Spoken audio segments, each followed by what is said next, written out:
ایک آخری بات یہ میں اپنے دوستوں سے کر رہا ہوں، خاص طور پہ جن کو اجازت خلافت ہے ان کے لیے، کہ کتابوں میں نے پڑھا ہے یہودیوں کے اندر جادو بہت زیادہ ہے. یعنی وہ جو فرعون کے دربار میں جادوگر اسلام لے آئے تھے، مسلمان ہوئے تھے، موسیٰ علیہ السلام پہ ایمان لے آئے تھے، تو اس سے پتہ چلتا ہے کہ جادوگر قوم میں شامل ہو گئے تھے. ویسے بھی سلیمان علیہ السلام کے زمانے میں جنوں سے لوگ جو ہے وہ جادو سیکھتے تھے، تو یہودیوں میں جادو بہت رہا ہے اور یہ جادو آج تک ہے. یہودیوں میں کچھ لوگ ہیں جو اسی پہ زندگی گزارتے ہیں اور اس کا نام ہے قبالہ. جیسے ہمارے دین اسلام میں نا تصوف، کہ کچھ لوگ روحانیت کو بنانے کے لیے پوری زندگی خانقاہوں میں رہتے ہیں، محنت کرتے ہیں، بیعت ہوتے ہیں. تو دین اسلام میں جس طرح تصوف ہے، یہودیوں میں اس کے مقابلے میں قبالہ ہے، اور قبالہ جادو کو کہتے ہیں، اور یہ جادو مستقل کرتے رہتے ہیں. ان کا حال یہ ہے کہ نبی علیہ السلام کے زمانے میں ایک آدمی تھا جو منافق تھا، اس نے نبی علیہ السلام پر بھی جادو کیا تھا، اس نے اور اس کی 2 بہنوں نے، اور نبی علیہ السلام پر 6 مہینے اس کا اثر رہا تھا. پھر اللہ تعالیٰ نے بتا دیا تو نبی علیہ السلام نے پھر ایک چٹان کے نیچے ان کے بالوں کو دبایا گیا تھا، وہ نکلوائے اور جادو کا اثر ختم ہوا. پھر اس کے بعد معوذتین نازل ہوئیں اور اللہ تعالیٰ نے ہمیشہ کے لیے جادو کا توڑ عطا فرما دیا. اب سوچئے کہ اگر اللہ کے حبیب صلی اللہ علیہ وسلم پر بھی جادو کا اثر ہو سکتا ہے تو بھئی ہم کس کھیت کی گاجر مولی ہیں. تو یہ یہودی مستقل جادو کرتے رہتے ہیں.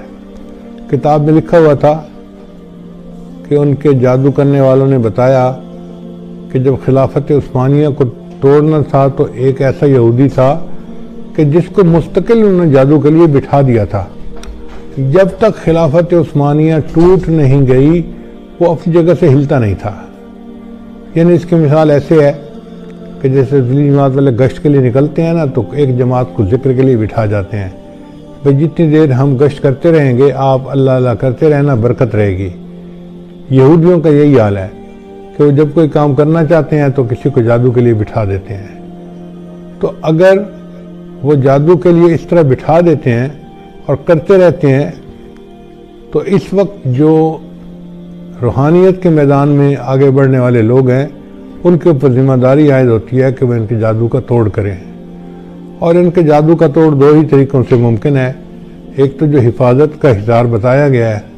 اپنے اوپر بھی کریں، پوری امت مسلمہ کے مسلمانوں پر کریں، اور دوسرا یہ کہ اپنے معاملات میں یہ چیز شامل کریں کہ معاملات بھی کریں اور 15 منٹ آدھا گھنٹہ ان جادوگروں کے اوپر غائبانہ توجہ بھی ڈالیں کہ اللہ ان کے دل میں مسلمانوں کا رعب ڈالے اور ان کے شر سے اللہ مسلمانوں کی حفاظت فرمائے. تو اس میں ایک تو امریکہ کا جو صدر ہے اس کو بھی شامل کریں، اسرائیل کا صدر ہے اس کو شامل کریں، انڈیا کا صدر ہے مودی اس کو بھی شامل کریں، اور اس میں سارے اسرائیل کے یہودیوں کو اور ان کے خاص طور پہ جو قبالہ کے جو لوگ ہیں ان کو شامل کریں، تاکہ ان کے دلوں پر اللہ تعالیٰ مسلمانوں کا رعب بٹھائے اور ان کے شر سے اللہ تعالیٰ مسلمانوں کی حفاظت فرمائے. یہ ایک عمل ایسا تھا جو ابھی میرے علم میں آیا کہ اس کو کرنا ضروری ہے، اس لیے میں نے بتا دیا کہ خلفاء حضرات خاص طور پر اس بات کو سمجھیں اور اس ذمہ داری کو پورا کریں. یہ امت لاوارث نہیں ہے، اس کی ذمہ داری روحانیت کے مشائخ کے اوپر ہے، ہر سلسلے کے مشائخ کے اوپر ہے، مگر کم از کم ہم تو پورا کریں نا. امید ہے باقی اولیاء کرام اپنی جگہ پہ دعائیں کر رہے ہوں گے اور توجہ کر رہے ہوں گے، ہم بھی اس میں شامل ہو جائیں گے